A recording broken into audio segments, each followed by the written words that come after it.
প্রত্যেকে ভোটারদের উৎসাহিত করেন, ভোট কেন্দ্রে নিয়ে যান এবং সবাই ভোট দিয়ে ভোট শেষে গণনা করে ফলাফল নিয়ে বাড়িতে ফেরেন।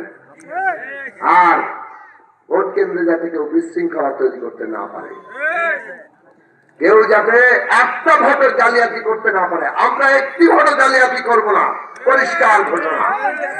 কারণ আমরা বিশ্বাস রাখি জনগণের স্বতঃস্ফূর্ত ভোটে আমরা বিপুল ভোটে জয় লাভ করব। আর ভোট যখন সবার কাছে আস্থাপূর্ণ হবে, বাংলাদেশ এগিয়ে যাবে। 54 বছর ধরে ভোট নিয়ে আমরা খাবি খেয়েছি। এত রক্তের পরে শহীদের রক্তের ঋণ যদি আমাদের শুনতে হয়, তাহলে আমাদেরকে ভোটের এই আস্থাপূর্ণ জায়গা তৈরি করতে হবে। তাহলেই আমাদের দেশে একটা বৈষম্যহীন, একটা ন্যায় বিচারের, একটা গণতান্ত্রিক বাংলাদেশ তৈরি হবে।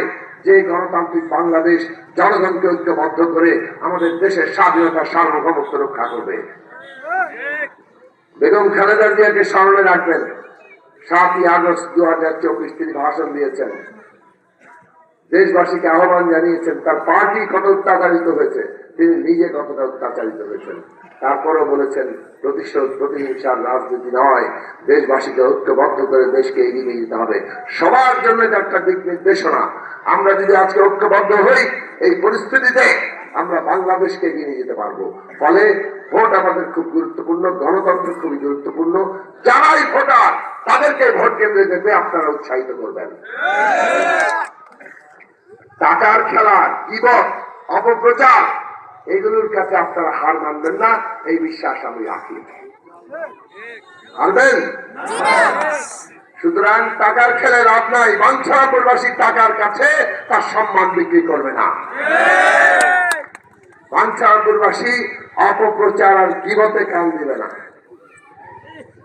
নানা ধরনের অপপ্রচার চলছে, কৌশলে বিভ্রান্ত করার চেষ্টা চলছে। এগুলোকে আপনারা, আমরা জানি এগুলোর উপরে কাজ করবে না।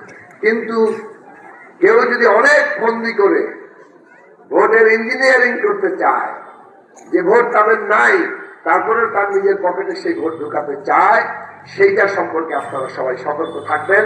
কারণ ভোট জালিয়াতি আমরা কিছুতেই হতে দেব না। এইটাই বাংলাদেশের অগ্রযাত্রার জায়গা।